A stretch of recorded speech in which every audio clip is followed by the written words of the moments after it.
When I feel what I feel, sometimes it's hard to tell you so. You may not be in the mood to learn what you think you know. There are times when I find you wanna keep yourself from me. When I don't have the strength, I'm just a mirror. Morning guys, and welcome back to my channel. My name is Riva, and this week I am in the Benz GLB250. Beautiful car. I took it to Bloom, still in Bloom. So I'm gonna do my review in the city. I love it here. It's very beautiful, very peaceful, very quiet. I like it. I like Bloom. I do.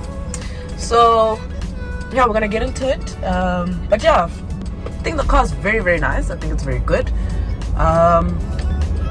There are a few things that I don't like about it, which I'll get into as the video progresses. But just quick fact about the GLB. The GLB is a car that slots between the GLA and the GLC, right? So it can be classified as a small SUV because it's one of the smallest in the range. And they recently launched the second generation of the GLB. I think the launch was about a few months ago. And there were talks or kind of confirmations that there will be a GLB35, so there will be a performance variant coming soon. But for now, I have the first gen, and I really do like the car. Hey, few things. First thing that I think I don't like is the interior, but I'll get into it. Yeah, so keep it locked so we can get this thing done. So there's the GLB in its whole entirety, and very unorthodox styling, very boxy, guys. This is a very, very boxy little car. Here's the key right over there, and I'm going to lock it. See, the side mirrors fold as you lock it. When I unlock it, they open up again, right? So just move up here in the front. Fog lights are slotted down there. I really do like the square shape of the headlamps. It really looks cool. When you start the car, it actually looks absolutely amazing. The grille is a bit, it's cute, man. It's okay. And then your number plate is slotted down there. I do love the boxy shape as it gives the car a lot of presence, makes it look very, it demands attention, you know, because it's a very unorthodox shape, right? And onto the wheels, it rides on 19 inches.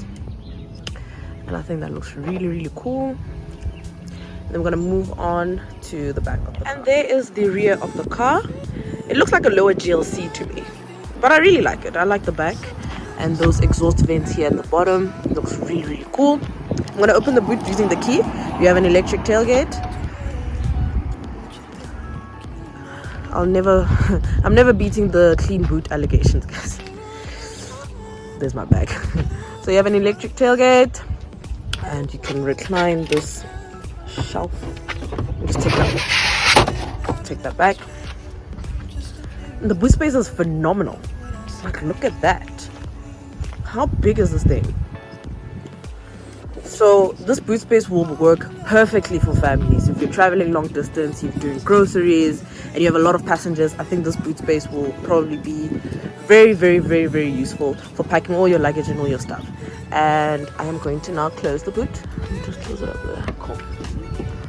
But yeah, there's the car in its entirety.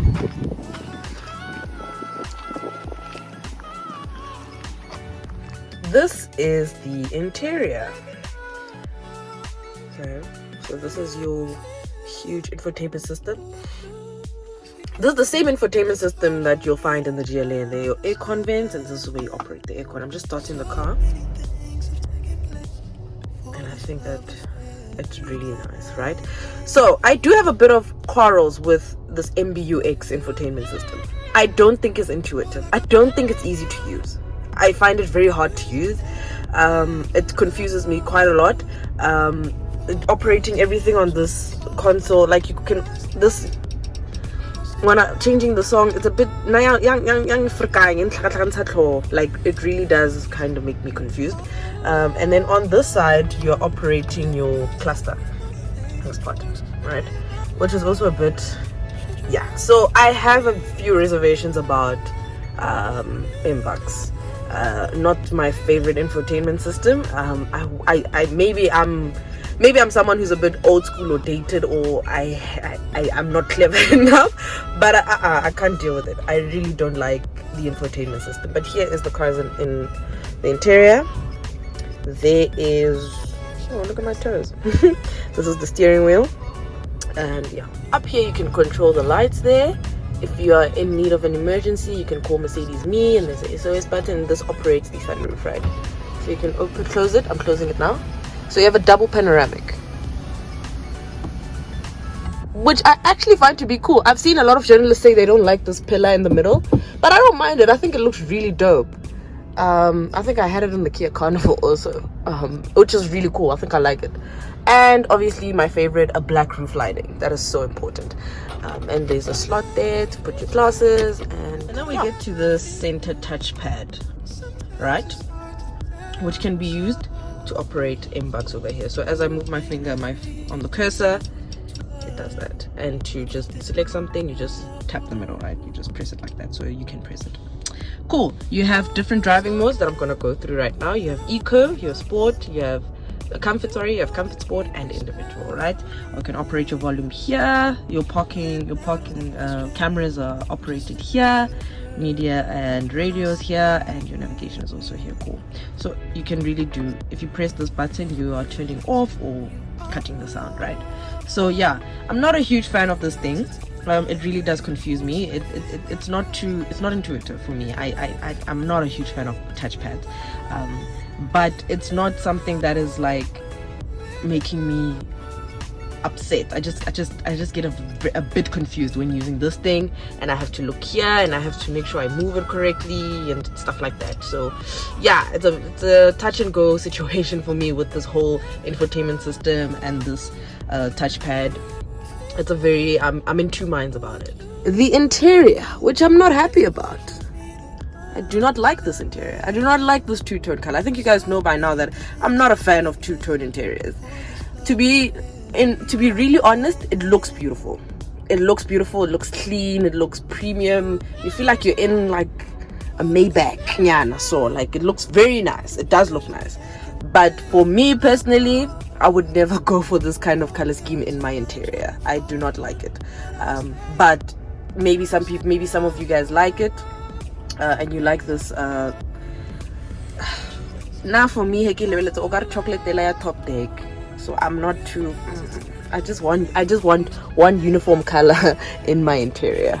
But yeah, so let's give you guys the full verdict of the GLB. So full verdict time. The GLB for me has been a bit of an outlier. You know, I've always been fixated on the GLA and the GLC. Never gave this one the time of day till I drove it, and I think that it's actually a very, very good car. Apart from the things that I mentioned that I don't like, I think it's a very, very good all-round kind of car. All round, it's a very good car. So how is it to drive? So you get two variants, guys. You can get the GLB220D, or you can get this one, which is the petrol GLB250, which produces 165 kilowatts to 350 newton meters of torque, right? And surprisingly enough, on takeoff, it's mad good. Like if you put your foot down, this thing just flies. It's really, really good. It retains power so well on the highway. When I drove from Pretoria to Bloem, it was literally just gliding. It's so seamless in terms of the drive. It's comfortable. Just put it in comfort or eco, up to you. I'm hardly in sport mode because I don't think it's a performance car, so I'm hardly in sports mode. But it carries itself so well on the road, on the highway, and yeah, I really did enjoy the drive. I think it's power retention is really, really good. So I think the engine wise and drive wise, 10 out of 10. Very good car to drive. Fuel economy was a bit of a confusing thing for me. In city driving, I find it to be very bad. I think it consumes a lot on city driving. I mean, I got it on a full tank on Wednesday. By Thursday it was almost finished, but I was driving up and down Joburg and Pretoria like the whole day, so it was almost finished. But I filled up on Friday going to Bloem. I got to Bloem with half a tank. So I think long distance driving is the best thing for this car. City driving, not so much. I just want to check my fuel consumption so I can tell you. It's not really showing me my fuel consumption, but I'll check it properly, because it's just saying one liter per hour. I don't understand what that is, but yeah, I'll probably put it in the description box when I find it. So yeah, anyway, that is the car. So the GLB rivals the Q3, Audi Q3, and the BMW X2. I've only driven the Q3 outside of this one, and I think the only advantage that the Q3 has over the GLB is the fact that it has a coupe kind of shape. The Sportback, right, has a very coupe-iana shape at the back, which many South Africans love. I think the Q3 is also one of the best selling cars at Audi, so I see why people would go for it. Pricing wise, this one starts at, the GLB starts at 831,000 Rand for the petrol one, and just at 10,000 Rand for the diesel. If you want it fully kitted, fully spec'd, AMG, everything, you could be looking at paying about R1 million. I'm telling you, just over R1 million. And is that price justified?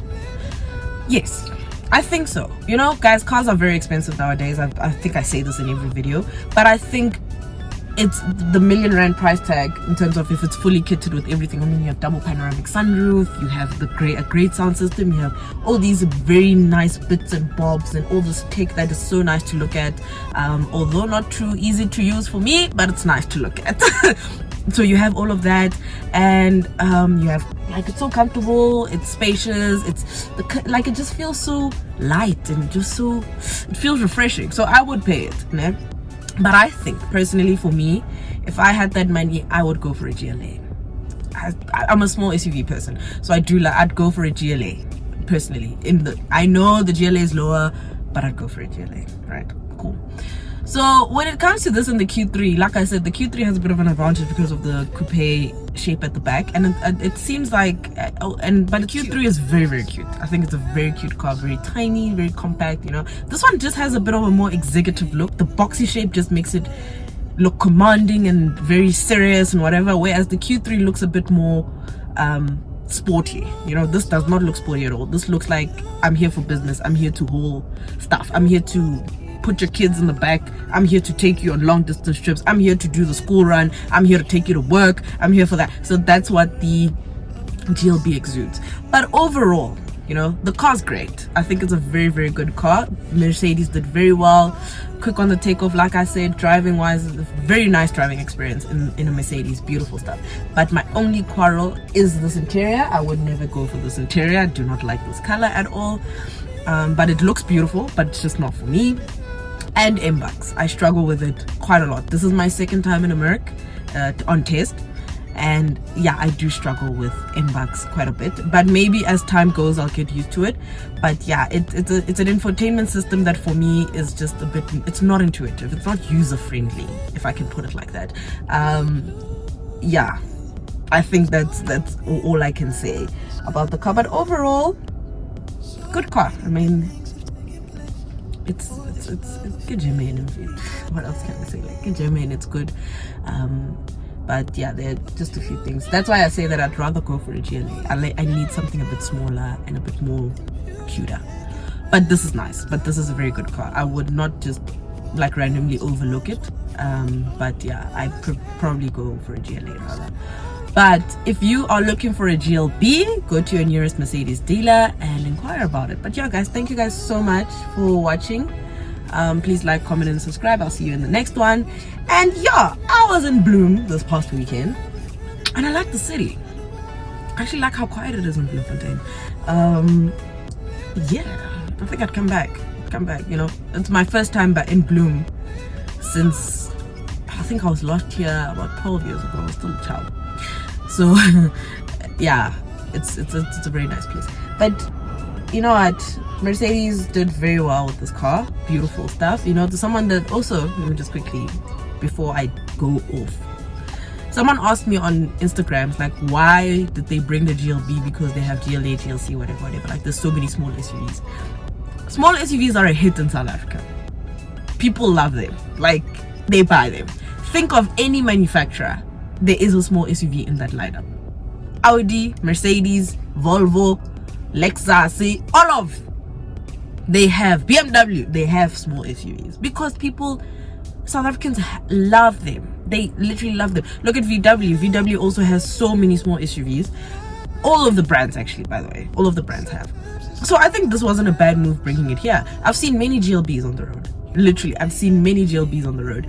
I do see more GLAs, but the GLB also is making a bit of prominence. It's just growing in prominence in terms of popularity. Like, people are buying. I've seen quite a bit in Joburg and in Pretoria, so people do like them. So yeah, I mean, also small SUVs offer you a raised ride height, you know, you feel like you have some presence on the road, and boot space is also very, very good.